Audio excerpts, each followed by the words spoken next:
What's going on, everybody? This is Yokai versus Minecraft LOL here, and today we're gonna be watching some 3 true scary field trip horror stories. So I just want to let you guys know, I'm not a huge believer of true scary stories, but I'm gonna watch them anyways because I'm curious. So let's play the video.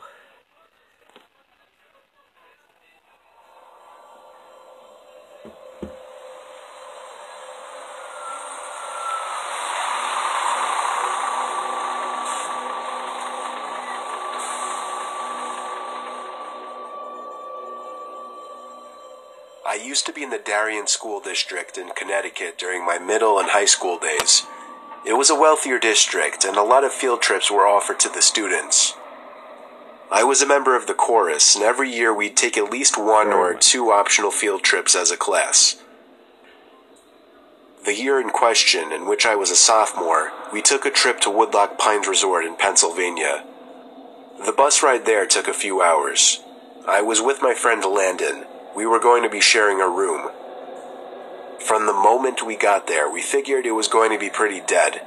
It was November after all, so it was cold up there. We had 3 days planned for the trip, and there were 4 chaperones. They weren't really following us at all times, we just had to tell them what activities we'd be going to do. The first day was fun. Landon and I, along with 2 girls who we were friends with, did some go-karting, rock climbing, went in the pool, and then we went to eat dinner. After dinner, we went back to our room and just hung out for a while. For the record, not all of us students were able to get rooms next to each other. The room was ground level, and there was a clear sliding door that provided a view of the lake down the hill. We went back out for a while, then came back to the room at about 10 o'clock. We left the blinds to the door open because the moon was giving off a cool reflection on the lake down below. Little did we know that would be the start of a nightmare. If I had to guess, I would say it was a whole hour of us just rolling around in both of our beds trying to get comfortable, occasionally talking, before Landon, whose bed was closer to the door, screamed. I had no idea what was going on, why he could have been screaming, or if it was a joke, until I looked at the door. It was a sight from a horror movie.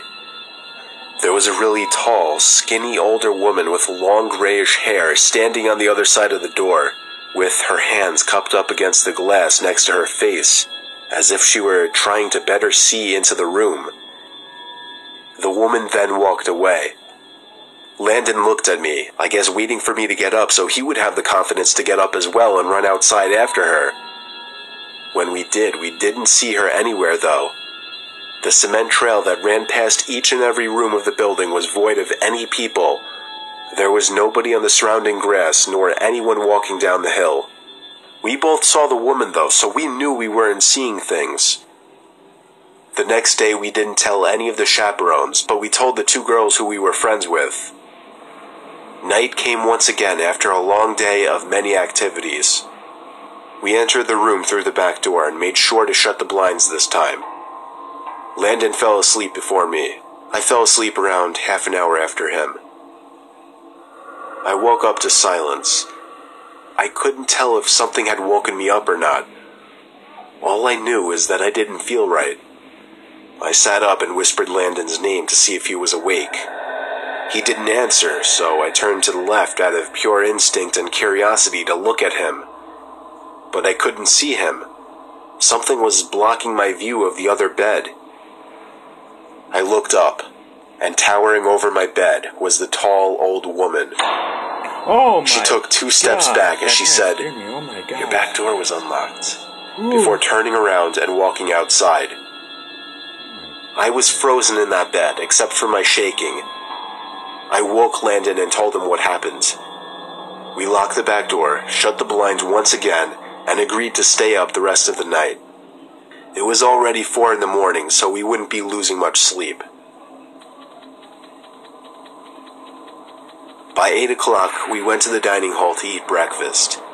When we got back to our room building ready to tell our chaperones, we could see the old woman through the glass of the neighboring room. She was sitting on the bed, hands folded, sitting up straight, facing the door. facing us. We ran to the front desk in the lobby building to report her to the staff instead of the chaperones. It was weird. None of them really knew what to do in the situation. Eventually, we persuaded them to come to the woman's room with us. There, they found the woman sitting in the same position, along with an older man sitting on the other bed, looking up at them as they entered. Apparently, the woman had some kind of mental disorders, but the man wasn't all there either. There was something very off-putting about him, and they just weren't the kinds of people that you'd expect to see at a family-friendly resort. The staff wouldn't kick the two out like we hoped, though, so we told our chaperones. Long story short, after a lot of arguing between chaperones and staff, we had to end the trip early, and we all went home. Me and Landon were just happy to get out of there.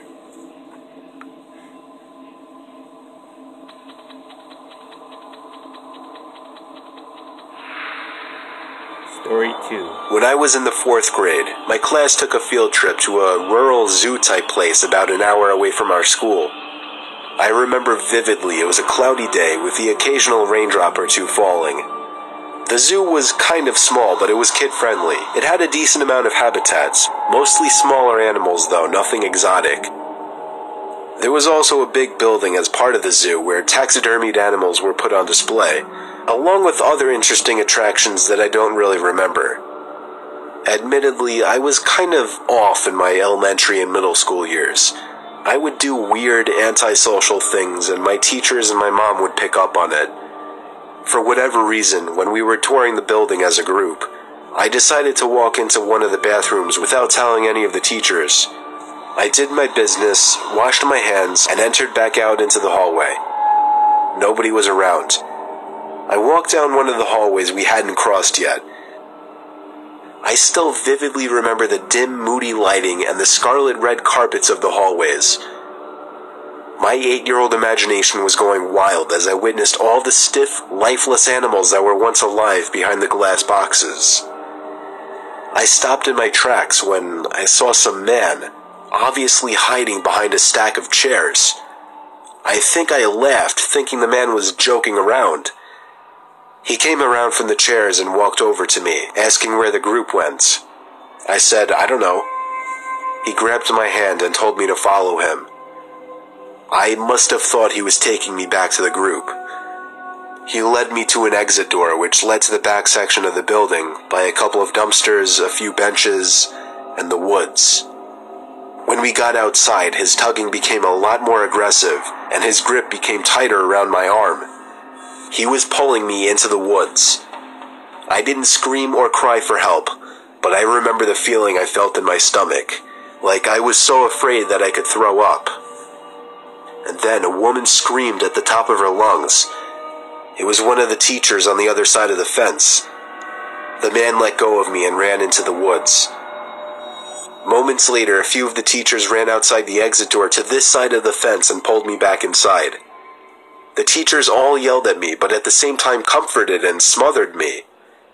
They called my parents, and the field trip was officially over. The owners of the attraction called the cops, we all got back on the buses, and we all went home. As my bus was leaving the parking lot, however, my observant 8-year-old self spotted the man crouching down in the woods near the road, hiding behind a branch, watching the buses pass. Once again, for whatever bizarre reason, I kept quiet.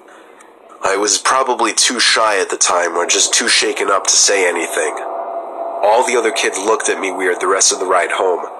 I didn't care.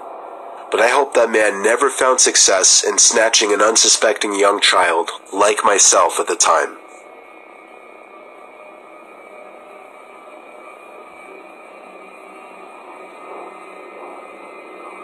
Story 3. Back in high school, I took a mysteries and mythology type class, or something like that. I don't remember the name of the class.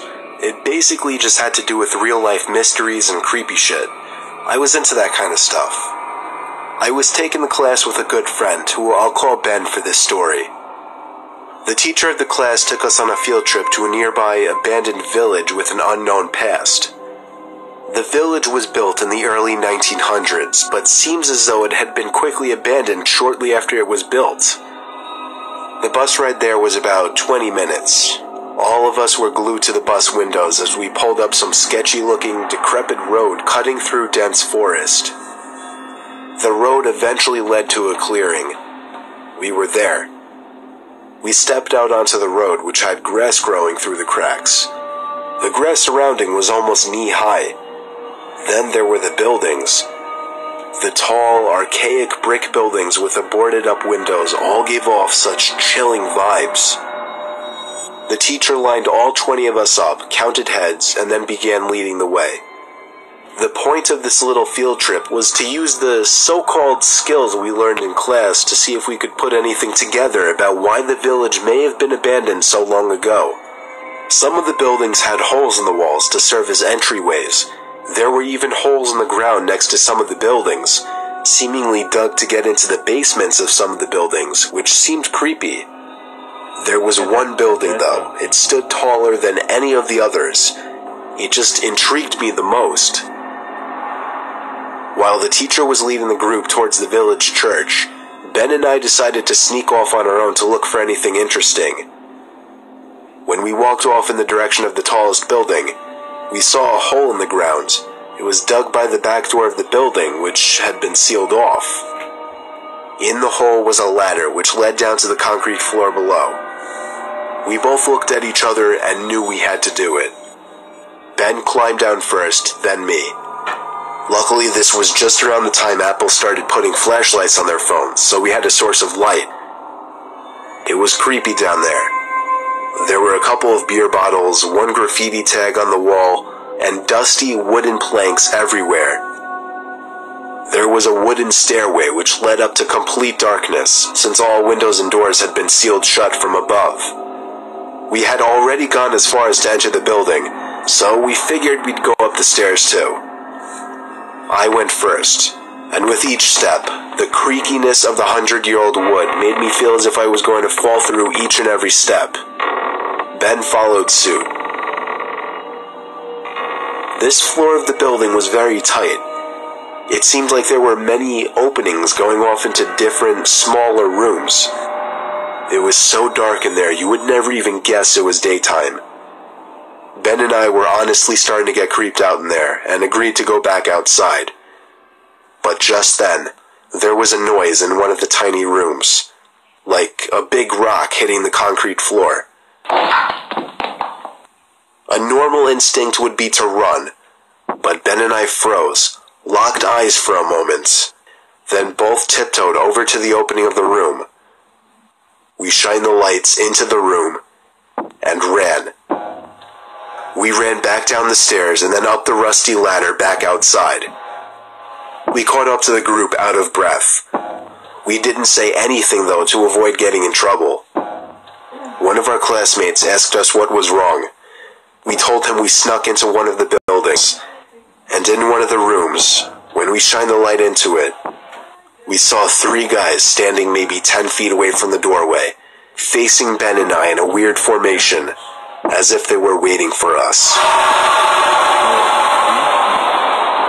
So creepy. As we continued following the group, we paid extra attention to the tall building we entered from the distance. And before leaving, we saw a person's face at one of the higher level windows that had not been boarded up. We never told the teacher in fear of getting in trouble. We didn't know what to think. Were those just homeless people living in there? Were they gang members in hiding? Ben freaks me out with his theory. He says they were ghosts of the people who once lived in the town. Still, the way the 3 guys were just hauntingly standing there so calmly, staring at us the moment we peeked our heads through that doorway, I still can't get that image out of my head. I may go back to that village one day, just to prove Ben's idea wrong.